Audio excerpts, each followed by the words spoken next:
Ce journal vous est offert par le FPI, Fonds des promotions de l'industrie, votre partenaire privilégié pour la réussite de vos projets.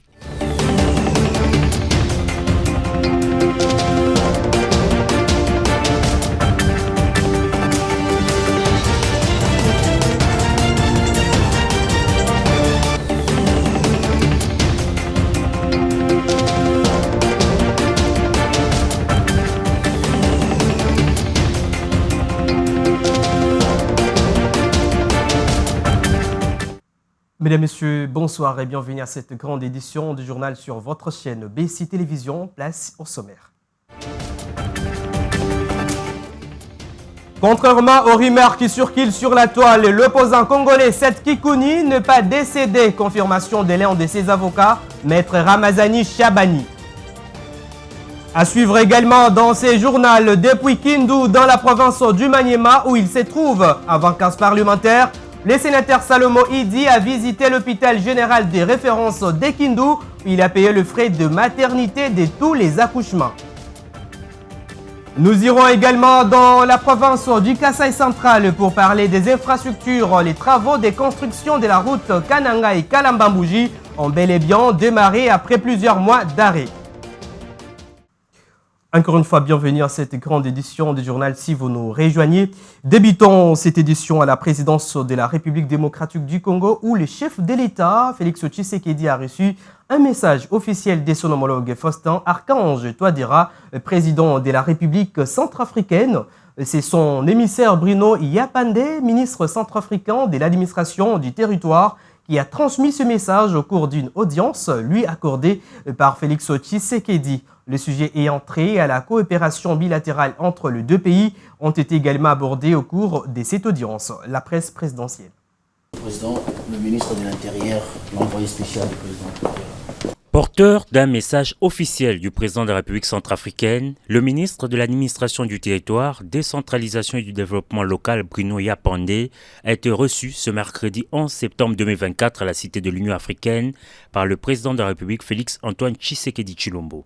Un tour d'horizon de l'actualité de l'heure et surtout tout ce qui entoure l'environnement de collaboration d'entente et de coopération entre la RCA et la République démocratique du Congo a été fait lors de cette rencontre. C'est des échanges vraiment fructueux qui peuvent nous aider à bien avancer dans la bonne direction tant souhaitée par les deux pays.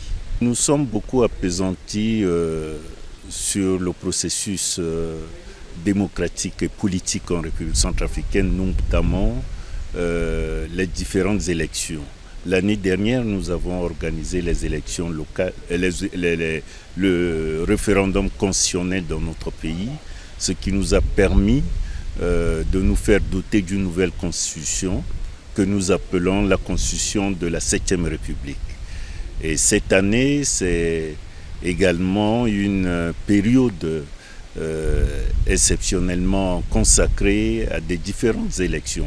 Nous avons déjà enclenché le processus. La République centrafricaine, qui organise sous peu des élections locales et qui seront suivies l'an prochain des élections générales, s'est dit par ailleurs disposée à recevoir tout soutien de son voisin, la RDC. Vu la proximité de la République démocratique du Congo avec la République centrafricaine et ce que nous avons en commun, mais nous ne pouvons que soutenir tout apport qui peut venir soit de la part de la République démocratique du Congo et d'autres pays voisins de la République centrafricaine. Vous savez que la République centrafricaine sort d'une longue période de crise qui a miné négativement le système économique et financier de notre pays et nous ne pouvons que compter sur nos frères. Bien avant cette entrevue, le chef de l'État avait conféré dans ce même cadre avec le président du Conseil supérieur de l'audiovisuel et de la communication CESAC. Christian Bossembe a fait part aux premiers citoyens du pays de nombreux défis auxquels cette institution d'appui à la démocratie est confrontée. Et le même mercredi, le président de la République Félix Tshisekedi a reçu également en audience Christian Bossembe, président du Conseil supérieur de l'audiovisuel et de la communication CESAC. Lors de cet échange, Christian Bosembe a fait part de ses inquiétudes face à l'influence croissante des réseaux sociaux sur le commerce et la culture congolaise. Selon lui, la vulgarisation des réseaux sociaux contribue de manière alarmante et de la dépravation de mœurs et à la culturation des Congolais. Devant cette situation, le président du CESAC a présenté au chef de l'État, Félix Tshisekedi, un plan de régulation de médias traditionnels et sociaux. Parmi les solutions proposées, Christian Bosembe a évoqué l'instauration des normes et des qualités pour les contenus diffusés, la mise en place de mécanismes de contrôle renforcés, ainsi que l'éducation de médias pour une meilleure responsabilisation. Il a également suggéré de mesures visant à favoriser la véracité de l'information et à lutter contre la propagation des fausses nouvelles.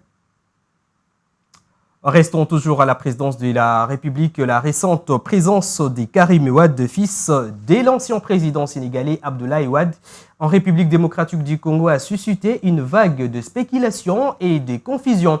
Contrairement aux informations relayées par certains médias sénégalais, Tina Salama, porte-parole du président de la République Félix Tshisekedi, a fermement clarifié que Karim Wade n'a été nommé par le président congolais à aucune fonction officielle. Suivez. Faux et archi-faux. Karim Wade n'a jamais été nommé conseiller spécial du président de la République Félix Antoine Tshisekedi Tshilombo, ni reçu un passeport diplomatique pour ses missions en République démocratique du Congo. Tweet d'Etina Salama. Je tiens à porter à l'attention de l'opinion nationale que Karim Wade n'a jamais été nommé par le président de la République, et ce, à quelque fonction que ce soit. Sa présence en RDC est justifiée par le fait qu'il a en charge un fonds d'investissement qatari pour l'Afrique. Ces commentaires officiels de la porte-parole de Félix Tshisekedi vient ainsi mettre en terme à une vive polémique qui avait pris de l'ampleur sur les réseaux sociaux congolais. Karim Wade, exilé aux Émirats Arabes Unis après sa sortie de prison, avait été ministre sous les régimes de son père au Sénégal. Son retour sur la scène internationale en tant que conseiller privé du président Félix Tshisekedi et son obtention d'un passeport diplomatique ont été des révélations surprenantes, d'autant plus qu'il avait renoncé à sa nationalité française. Fils de l'ancien président Abdoulaye Wade, dont il a été le conseiller puis le ministre d'État de la coopération et des transports, Karim Wade était le candidat officiel du Parti démocratique sénégalais PDS opposition en vue de la présidentielle de février 2019. De la présidence à la primature, la première ministre Judith Suminwa Tuluka a présidé le mercredi 11 septembre 2024 une réunion cruciale avec le Fonds monétaire international et FMI pour la restitution de la mission en République démocratique du Congo. On prépare également à cette réunion le ministre du Budget, Aimé Bougie, et le ministre des Finances, Doudou Fouamba. Ginette Fika nous en dit plus. Au cours de cette réunion entre les membres du gouvernement souminois et les Fonds monétaires international FMI à la primature de la RDC, les discussions ont porté sur le nouveau programme de la facilité élargie de crédit FEC et un cadre sur le climat. Le gouvernement a réaffirmé ses priorités telles que la sécurité, l'infrastructure et l'assainissement des finances publiques avec un engagement ferme pour le développement durable du pays. Devant la presse, le chef de la mission du FMI en RDC a exprimé sa satisfaction concernant le progrès réalisé par le gouvernement congolais. Je pense que d'abord on a fait une revue rapide aussi de la situation économique récente. Et nous avons noté que la croissance demeure soutenue et que l'inflation commence pas à reculer. Nous espérons que ce recul va continuer avec l'ensemble des mesures qui ont été prises par la Banque centrale et aussi par le gouvernement. Nous avons discuté des priorités du gouvernement et celles que nous pourrons inscrire dans le cadre de nos négociations pour les nouveaux programmes. En particulier, le gouvernement a insisté sur l'importance pour lui d'assurer la sécurité dans le pays, l'importance de réaliser des infrastructures structurantes pour diversifier l'économie et aussi pour assainir la gestion des finances publiques. L'achèvement de ces programmes constitue une première dans les relations entre les FMI et la République démocratique du Congo. Et pendant ce temps, le Bureau de la communication nationale de la société civile Forces Vives se pose plusieurs questions concernant l'incident de la prison centrale de Makala. Ces derniers appellent le gouvernement à clarifier les circonstances dans lesquelles sont morts le prisonnier et se demandent également où serait le directeur de la prison centrale de Makala. On l'écoute. Tout en appréciant la condamnation ferme de ces crimes odieux par le chef de l'État, qui a exprimé sa compassion aux familles implorées, nous constatons malheureusement qu'il y a plus d'amateurisme dans la gestion de la République. C'est depuis des années que des voix s'élèvent pour dénoncer le surpeuplement des maisons carcérales, devenues finalement des mouroirs. Au lieu de 1500 places prévues, plus de 15 000 personnes y sont fourrées. Sans scrupule ni morale, les autorités judiciaires continuent à y envoyer des prévenus pour des faits bénins parfois. En vertu de l'article 149, alinéa 3 de la Constitution de notre pays, la justice est rendue sur l'ensemble du territoire national au nom du peuple. Pour apaiser l'esprit du peuple souverain primaire, il est indispensable que les circonstances dans lesquelles ces tueries ont eu lieu soient élucidées le plus clairement possible. Qui ont tenté de s'évader? Combien de morts exactement? Où sont les corps? Qui sont les premiers suspects déjà arrêtés? Où serait le directeur de la prison? Etc.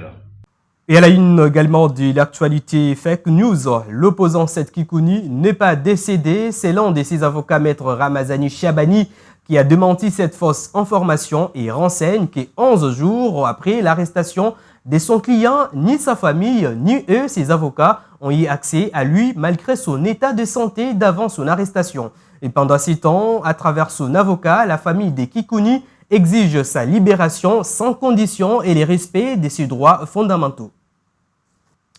Direction Kasaï centrale pour parler des infrastructures. Le gouverneur Joseph Moïse Kumboulou a respecté sa parole donnée sur la construction de la route Kananga-Kalambambouji. 48 heures après sa conférence de presse, les travaux de construction de la route ont bel et bien commencé. Suivez. Lancé depuis le 10 septembre 2022 par le chef de l'État Félix Antoine Tshisekedi Tshilombo, mais depuis lors, les activités des travaux de réhabilitation de la route Kananga-Kalambambouji tournaient au ralenti faute de financement. Lors d'un point de presse tenu le 10 septembre dernier à Kananga, le gouverneur du Kasaï central, Joseph Moïse Kabwili, avait promis relancer les redémarrages de ces travaux sur la route reliant Kananga et Kalambambouji. Chose faite, ces travaux de construction ont bel et bien démarré comme vous pouvez les constater dans ces images. Ces travaux, qui ont une durée de 36 mois, sont exécutés par la Société des infrastructures sino-congolaises, qui est un groupe des entreprises chinoises œuvrant en République démocratique du Congo. Cette route, longue de plus de 120 km, est d'une grande importance économique pour la province du Kasaï central. Elle facilite les échanges commerciaux entre la République démocratique du Congo et l'Angola et permet d'accéder à l'océan Atlantique à partir du port de Lobito. Et vous le savez certainement que le député et sénateur Salomon Idi Kalonda séjourne depuis mardi dernier à Kindu, au Maniema, sa province natale, en vacances parlementaires. Et ce jeudi 12 septembre 2024, il a profité de visiter le bloc opératoire de l'hôpital général de référence de Kindu, où il a payé le frais de maternité de tous les accouchements. Reportage. Arrivé le 10 septembre dernier sur les sols de sa province natale, le Maniema, via la ville de Kindu, où il a été accueilli par une foule immense qui ne l'ont pas vu à cause de son absence due à son emprisonnement depuis mai 2023 à Kinshasa. Dès son arrivée, il a tenu un meeting au cours duquel il avait lancé un message fort de reconnaissance à cette population qui garde encore l'image de la campagne électorale de décembre dernier. Sur place, dans la ville d'Ekindu, le sénateur Salomo Idi a profité de son séjour pour visiter les blocs opératoires construits et rénovés et assister le malade de l'hôpital général, des références de la dite ville comme l'affirme le médecin directeur. Nous, c'est d'abord une joie parce que nous l'avons manqué il y a longtemps, mais aujourd'hui il vient de se présenter dans cet hôpital. Il nous a offert un bloc opératoire qu'il n'avait jamais visité. Maintenant, on vient de faire le tour du bloc opératoire moderne avec le matériel de dernière qualité. On peut faire toutes les opérations dans ce bloc opératoire-là parce qu'il y a les appareils sophistiqués qui sont dans ce bloc-là qu'on n'en avait pas, que l'hôpital n'en avait pas. Mais actuellement, ce sont des appareils de dernière technologie. Face à l'inexistence de la gratuité de la maternité dans cette formation hospitalière, est sélectionnée mais pas opérationnelle, et selon le personnel. Et Salomo Idi a soulagé les femmes en payant leurs frais de maternité de tous les accouchements, confirme le directeur. Il a également visité la maternité, là c'est une grande joie parce qu'il vient de payer les frais de tous les accouchés, il y avait même des indigentes. Il y a ceux qui ont été retenus il y a 2 semaines, 3 semaines, mais il vient de payer les frais de tous les accouchés de l'hôpital général. Notons que cette visite s'inscrit dans le cadre de ses vacances parlementaires. Et en dehors de nos frontières, le Conseil de sécurité de l'Organisation des Nations Unies a prolongé le 11 septembre 2024 les sanctions contre le Soudan jusqu'à septembre 2025. La mesure concerne aussi les sanctions dites ciblées visant des individus et l'embargo sur les armes. Ces prolongations ou prolongements des sanctions interviennent dans un contexte de guerre entre l'armée et le paramilitaire. Suivez. L'ONU a prolongé mercredi les sanctions contre le Soudan jusqu'en septembre 2025. La mesure concerne aussi les sanctions dites ciblées visant des individus et l'embargo sur les armes. Ce renouvellement intervient dans un contexte de guerre entre l'armée et les paramilitaires. Le renouvellement des sanctions permettra de limiter les mouvements d'armes vers le Darfour et de sanctionner les personnes et les entités qui contribuent à des activités déstabilisatrices au Soudan ou qui s'en rendent complices. Toutes ces mesures sont essentielles pour mettre fin à l'escalade du conflit, atténuer la catastrophe humanitaire et remettre le Soudan sur la voie de la stabilité et de la sécurité. Les États-Unis restent engagés auprès du peuple soudanais et continueront à travailler en étroite collaboration avec le pays et les parties prenantes afin de faciliter la paix dans le pays et la région. Une paix mise à mal depuis avril 2023 pour les autorités soudanaises. Le responsable est connu. La guerre que nous vivons est le résultat du soutien des Émirats arabes unis aux milices qui commettent des crimes contre l'humanité et des crimes de guerre au Darfour. Une guerre qui a déjà coûté la vie à des milliers de personnes et plongé la moitié de la population dans une insécurité alimentaire aiguë. Et c'est par cette page internationale que nous mettons fin à ce journal, mais avant tout les rappels des principaux titres. Contrairement aux remarques qui ont circulé sur la toile, l'opposant congolais Seth Kikuni n'est pas décédé. Confirmation de l'un de ses avocats, Maître Ramazani Chabani. Depuis Kindu, dans la province de Maniema où il se trouve en vacances parlementaires, le sénateur Salomo Idi a visité l'hôpital général des références de Kindu. Il a payé le frais de maternité de tous les accouchements. Nous avons également parlé des infrastructures dans ces journaux. Dans la province du Kasaï central, les travaux de construction de la route Kananga et Kalambambouji ont bel et bien commencé. Ce journal est complètement terminé. Merci de votre fidélité. Au revoir et à la prochaine.